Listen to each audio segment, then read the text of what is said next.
I am Reitumetse Nkoti Mabula, the Executive Director of Seinoli Legal Center, and we are based in Maseru, Lesotho. We are an organization of lawyers, and we work directly with communities that get affected by large infrastructure development projects. And in particular, our focus now is on the Lesotho Highlands Water Project, which is a project that involves construction of a series of dams for supply of water from Lesotho to South Africa. Yeah. So I'm going to tell you a little bit of a story that I think will provide some perspective to the community-led development pitch to development financing that I want to make today. So the idea of the Seinoli Legal Center was actually born in 2002 when our founder, Miss Fiona Darroch, who's based in London, attended the World Summit on Sustainable Development in Johannesburg. And many of the communities that are affected by the Lesotho Highlands Water Project were there. It had been many years by then since they were affected by the first phase of that project, the construction of the Nkoti Dam and the Mohale Dam.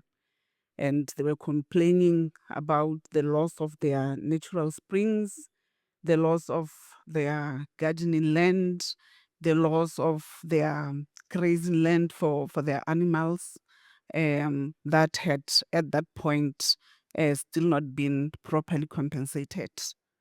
And so the communities had done everything and were at a point where they were saying, we now need a lawyer. We think it's only a lawyer that can help us through this. So that's how this organization came into being. By 2009, when the organization was formally established, it had been 17 years since the Lesotho Highlands Water Project started being implemented around 1992.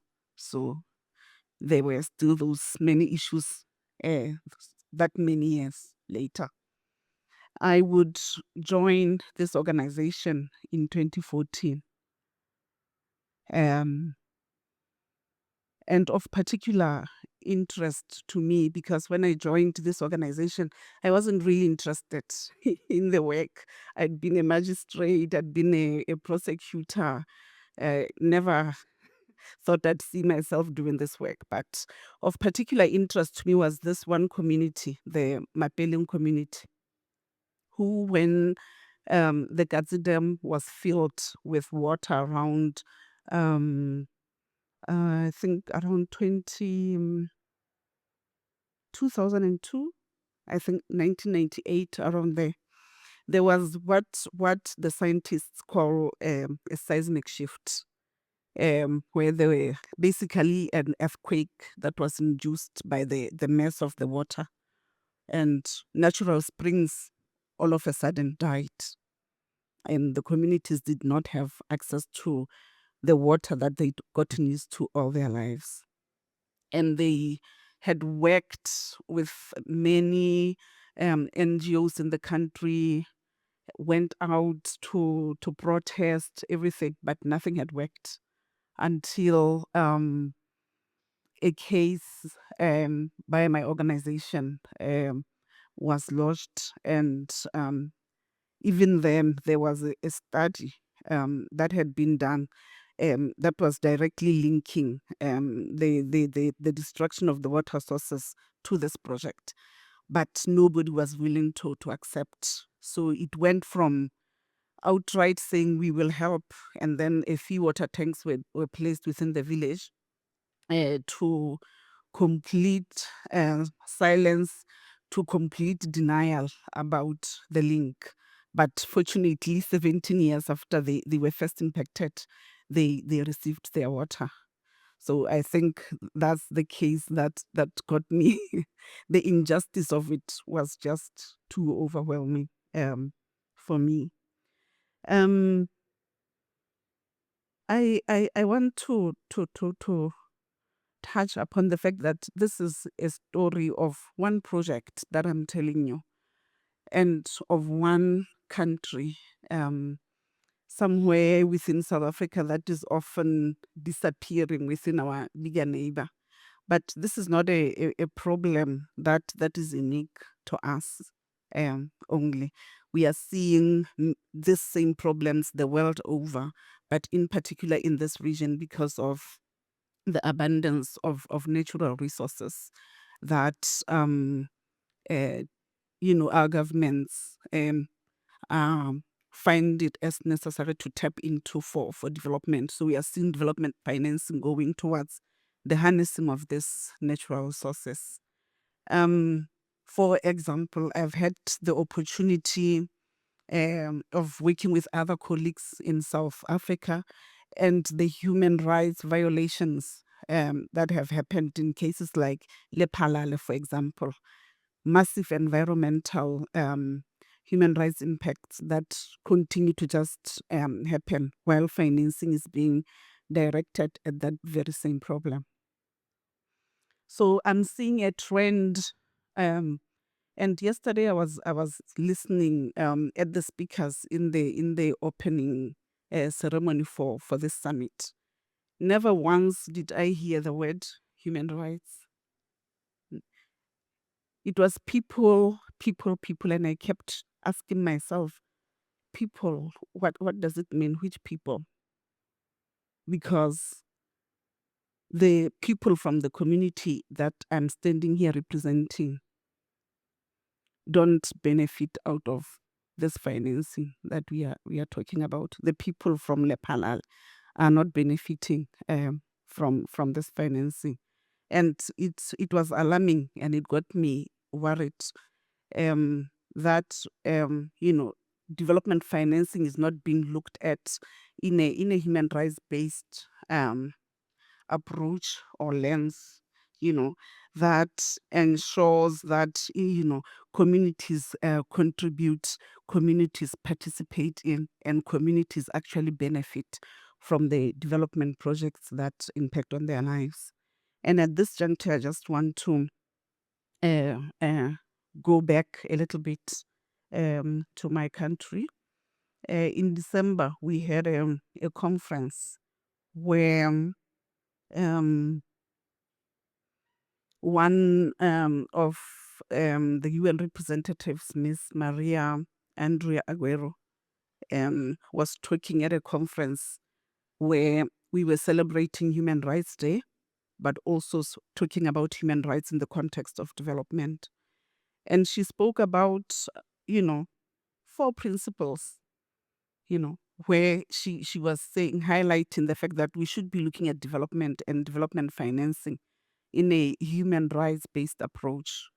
And one of the first principles she talked about was participation, active, free, and meaningful participation for communities who are affected by these projects, to ensure that, development is driven by their needs. They are the ones who know best how they are impacted. They are the ones who know how proper resettlement should look like for them, so that you just don't uproot them from the communities they've known forever, from the lands they've cultivated for forever, and take them to places where there's no access for that.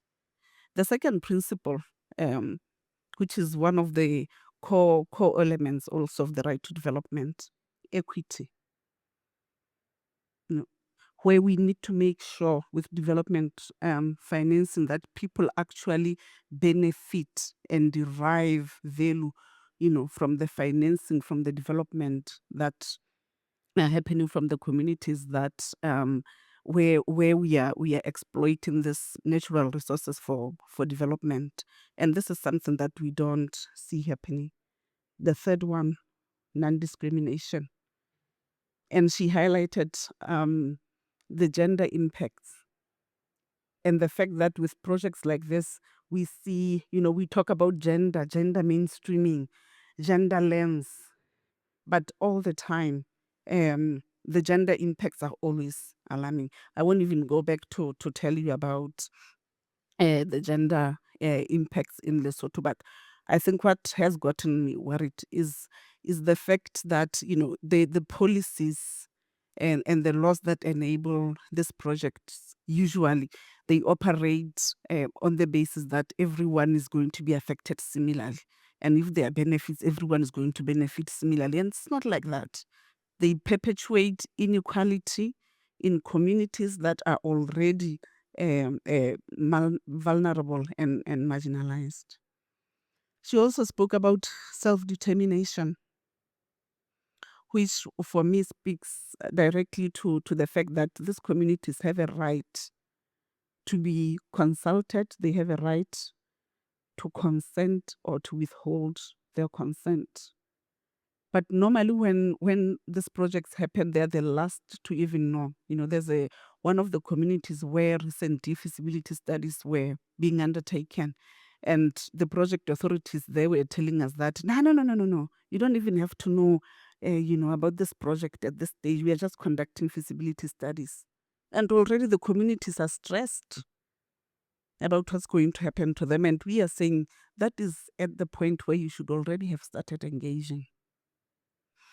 So I think a lot of what I've said, people in this room already know about them. It's like, giving out information that is already there. I normally, in the course of my work, look at work around the Lesotho Highlands Water Project. There are hundreds, if not thousands, of research papers, of reports that have been written about the impact of this project and about what could have been done better to make sure that the human rights impact that we are seeing don't happen. But nothing is happening. So that means we are not learning lessons. Financing is being injected country after country, project after project, no consideration for human rights, for people, for communities. And yet this word keeps coming up, people, since I've been at this conference. So I on my way here from Maseru, I've been asking myself, so what? I'm going to stand in front of people and say what? Because these are the problems that we already know, they are out there already. But what is the solution?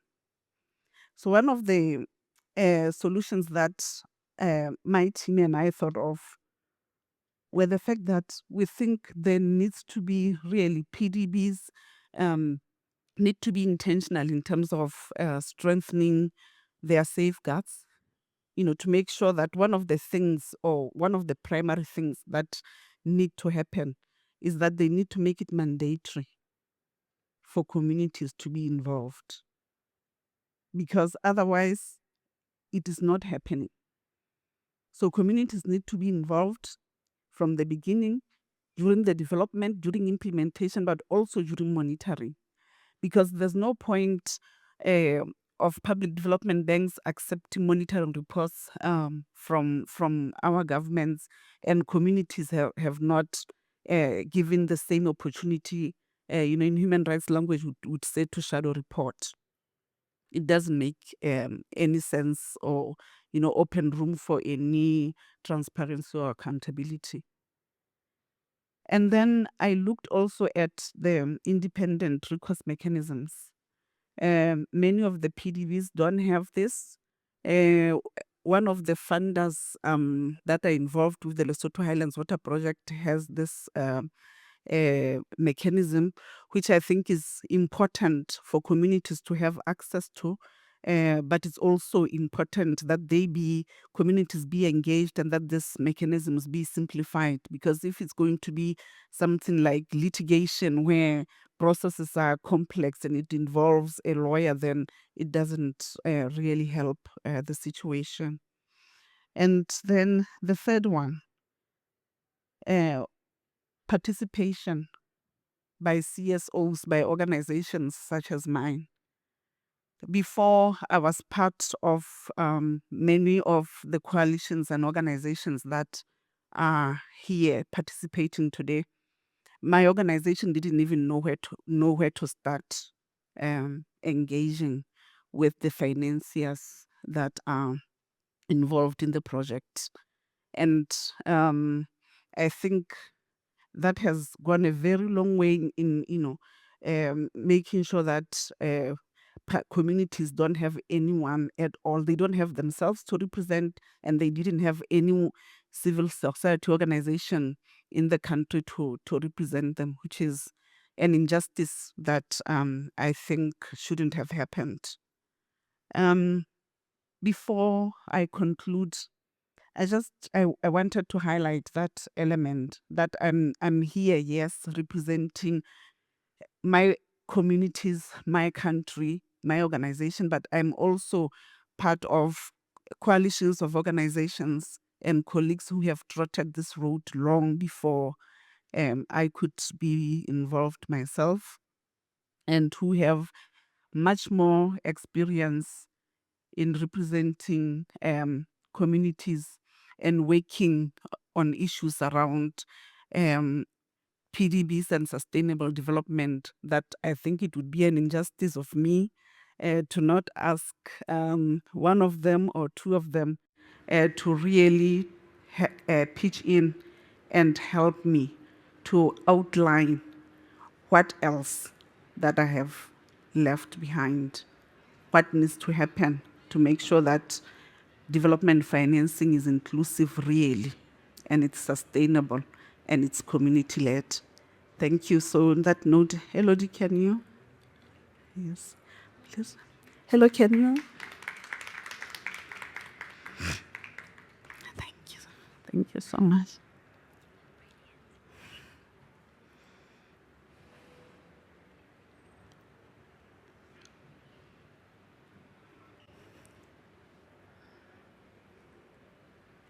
Thank you very much. I'm Elodie from Coordination Sud, the French platform for international solidarity NGOs. Thank you so much for this inspiring talk. And you had to, many times people, I didn't have enough of civil society during these 2 past days. It's today World NGO Day. And we are barely acknowledged to be here. So I'm just taking this opportunity to add on to your talk to open up our minds today. Let's open our minds and not look at development finance through infrastructure, through institutions, or through government lens. But let's imagine a world where communities or civil society can assess their own needs and come up with their own projects and submit that to public development banks and actually get it funded.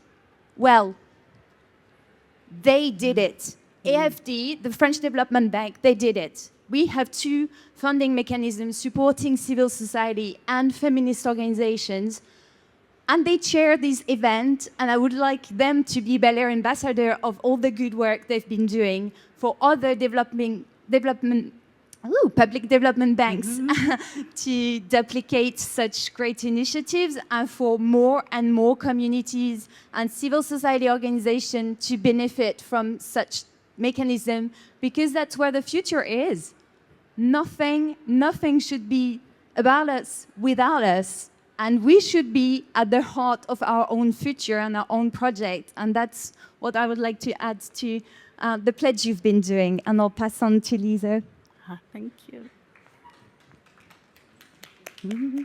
Thank you so much, Elodie. Thank you so much, Nkoti. I think one aspect we need to, emphasize, in addition to the participation of communities, their involvement at the start, in the middle, and at the end of the projects. One aspect is that we believe the public development banks need to operate with greater transparency in their operations. And this is more especially, we feel, in the disclosure of loan agreement documents, because, the financial terms and the non-financial terms, such as the conditionalities that are contained in these documents, are details that should be put up for democratic scrutiny. And in addition, we think e-public development banks, and we urge them, actually, we're urging them to support a process wherein, all the lending that goes towards projects or lending that is, general budget support, it should be put up to a process of parliamentary approval. And this is important because that is how you ensure the sovereignty of a country. That is how you ensure that every project which takes place was done with the respect of human rights. And part of human rights is that the communities that are affected in the project are intimately involved and are not just there to complain once things go bad. So that's essentially what I wanted to add to the fantastic presentation by my colleagues. Thank you. Thank you. Thank you so much. Yeah. I think Order pause sponge for any question answer.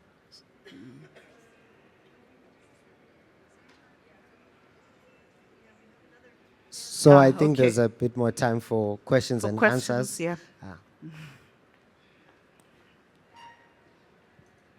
I'm Harsh Jaitley from India. Simple observation, because when we talk about participation, we have seen one thing. First thing is that information is not provided, right? Secondly, when information is provided, it is sometimes not sometimes it's a false information to misguide the people. So that is second component. The third component, even if information is provided, it is provided in the format which communities can't understand. So therefore, the informed participation does not take place many times, which is then blamed not to the financing company or the project company, but on the community, that you are not understanding what we are trying to say. Or, I think this is a very important thing, and I absolutely support your component of, because that will lead to co-ownership. In most of the projects, it is something like some alien institution coming, taking my land or building something. I have nothing to do with it. I think that feeling has to go. Thank you. Yes, I totally agree. Thank you. Okay. Thank you, Dad. Hi, thank you. My name is Jenny. I'm from International Rivers. I'm very, I think it's very interesting what is happening in Lesotho.